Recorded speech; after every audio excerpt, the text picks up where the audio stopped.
Hi friends, आज मी तुमच्या पुढे उंची 15.5, छातीघेर 40 आणि कमरघेर 36चा पॅटर्न सांगणार आहे. तर चला सांगते मी तुम्हाला.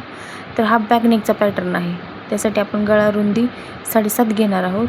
तिथून गळ्याची रुंदी 4, शोल्डर 3.5, डाऊनला आपण मुंडा 7 घेणार आहोत आणि त्यात कर्व शेप आपण 1.5 घेणार आहोत. तर टोटल छातीघेर आपण 13 घेणार आहोत. आणि बघता त्या डिझाईनची आपण खाली साईडला 4.5 आणि लास्टला आपण 4 घेणार आहोत. पूर्ण टोटल माप मी तुम्हाला इथे दाखवलेली आहेत, त्याप्रकारे तुम्ही करू शकता. तर लक्षात आले तुमच्या. तर आपण टोटल उंची 16 घेणार आहोत, कारण की आपली उंची 15 आहे. हे कट केल्यानंतरचं पॅटर्न आहे. तुम्ही बघू शकता की कसा पॅटर्न आलेला आहे. आणि हा आहे फ्रंटचा पार्ट. हा फ्रंटच्या पार्टसाठी आपण फक्त अर्धा इंच उंची वाढवलेली आहे. गळा रुंदी 2.5, शोल्डर 3.5, मुंडा 6.5, कर्व शेप 1 घेतलेला आहे, छातीघेर 13 घेतलेला आहे. आणि त्याच प्रकारे आपण ब्रेसपट्टी 3.5 आणि डाऊन साईडला आपण 2.5 घेतलेले आहे. फक्त विसरायचं नाही, आपण अर्धा इंच वाढवायचं आहे फ्रंट साईडला. आणि इथे आपण बघू शकता की 3.5 आणि 2.5 घेतलेला आहे. मी टोटल माप तुम्हाला सगळी सांगितले आहे, तुम्ही त्या प्रकारे करू शकता. तर आपण फ्रंटची बाजू बघून घेऊया. तर सर्वात पहिल्यांदा आपल्याला हुकलूकच्या साईडनं 4.5 घ्यायचा आहे. त्याचा मध्य आला पाहिजे आपल्याला शोल्डरचा. तिथून आपण उंची 3.5 घेणार आहोत. आणि त्यानंतर 3.5 नंतर आपण एकदा बघून घेऊ शकता तुम्ही. 3.5 टोटल मी टाकलेलं आहे उंची. तर त्या दोन्हीच्या मध्ये आपण इकडे एक घेणार आहोत आणि पलीकडे 1 घेणार आहोत. मध्यमध्ये आपण मध्यममध्ये टेप धरायचा. ह्या साईडला 1 घेणार आहोत, डाव्या साईडला आणि उजव्या साईडला 1 घेणार आहोत. आणि ते दोन्ही टोकं आपण 3.5ला जोडून घेणार आहोत. आणि त्याच प्रकारे आपण 6.5वर जो मार्किंग केली आहे त्या मार्किंगला आपण जोडून घेणार आहोत. तर मी दाखवते तुम्हाला जॉईंट करून कसं दिसते ते.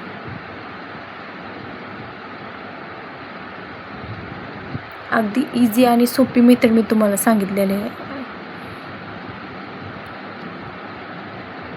छातीघेर 40चा पॅटर्न खूप अवघड वाटतो सगळ्यांना, पण खूप इझिली आहे तो पण. बॅकनेकचा पॅटर्न इतका इझी नाही बाहेर, म्हणजे ऑदर सगळे म्हणतात की इतका इझी नाही आहे बाहेर. तुम्ही बघू शकता हा फ्रंटचा पार्ट आहे आणि अगदी सोप्या पद्धतीने मी तुम्हाला सांगितलेलं आहे. हे टोटल सगळी मेजरमेंट तुम्हाला मी आधी पहिले सांगितलेले आहेत. तर तुम्ही बघून घेऊ शकता एकदा. तर अशा प्रकारे आपले डिझाईनचा पॅटर्न आहे. हा बॅकनेक डिझाईनचा पॅटर्न आहे. त्यासाठी आपण आधी स्लीव्ज आधी खाली ठेवणार आहोत आणि त्यानंतर आपण पाठीचा जी साईड आहे ती पहिल्यांदा कापून घेणार आहोत. तर त्यासाठी आपल्याला स्लीव्जच्या साईडला आधी थोडंसं आपल्या डिझाईनसाठी कापड ठेवायचं आहे. ती डिझाईन आपण वरती तिथे लावणार आहोत पाठीच्या साईडला. तर तुम्ही बघू शकता ही फ्रंटची साईड आहे. फ्रंटचा जो पॅटर्न आपण काढला होता तसंच आपण पॅटर्न त्या कपड्यावर काढून घेणार आहोत कट करून. ते पूर्ण पॅटर्न आपण कपड्यावर कट करून घेणार आहोत अस्तरचं. ब्रेसपट्टी आणि ह्या आहेत स्लीव्ज 6 टाकले आहे आणि त्याच्यानंतर त्याच्या पुढे 2.5 आपण मायनस केलेले आहे. हे बघू शकता की हा पॅटर्न असा निघालेला आहे अस्तर आणि कापडचा. आता हा शिवून मी तुम्हाला दाखवते तर कसं दिसतोय. हे डिझाईन बघू शकता तुम्ही, अशी दिसत आहे. अगदी सोपी पद्धत आणि अगदी खूप छान दिसते. आणि ही आहे फ्रंटची साईड. फ्रंटची साईड ही अगदी सोपी पद्धतीने जे मी पॅटर्न काढून सांगितलेला आहे तो फक्त व्यवस्थित जॉईंट केला की व्यवस्थित एकदम परफेक्ट ब्लाऊज येतो. तर तुम्ही बघू शकता की ही आहे फ्रंटची साईड. आणि गळा आपल्याला डीप काढायचा आहे, कारण की जास्त तब्येत असली की जास्त डीप गळा काढावा लागतो. ही आहेत स्लीव्ज अगदी सोप्या आणि साध्याच काढलेल्या आहेत, सिंपल. तुम्ही बघून घेऊ शकता. सिंपल आणि सोबर हा असा ब्लाऊज आहे. प्रत्येकाला पाहता क्षणी आवडेल अशा सिंपल पद्धतीचं आहे.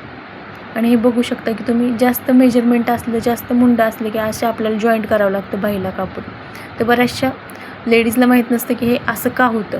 तर इथे आपण असं हे कापड जॉईंट केलं ते ॲडजस्टमेंट होत असते बाह्यांची. हे मुंडं जास्त असलं की हा प्रॉब्लेम प्रत्येकाला होतो ब्लाऊजला. तर नवीन शिकणाऱ्यांना माहीत नसतं. हा रेडी आपला ब्लाऊज. तर बघू शकता डिझाईन. हा छातीगेर 40, उंची 15.5 आणि कमरघेर 36चा पॅटर्न आहे आणि अगदी सोप्या पद्धतीने मी तुम्हाला सांगितलेलं आहे. तर इझिली कोणी हा पॅटर्न काढू शकतो, नवीन शिकणाऱ्या मुलीसुद्धा. थँक्यू. Like, share, subscribe.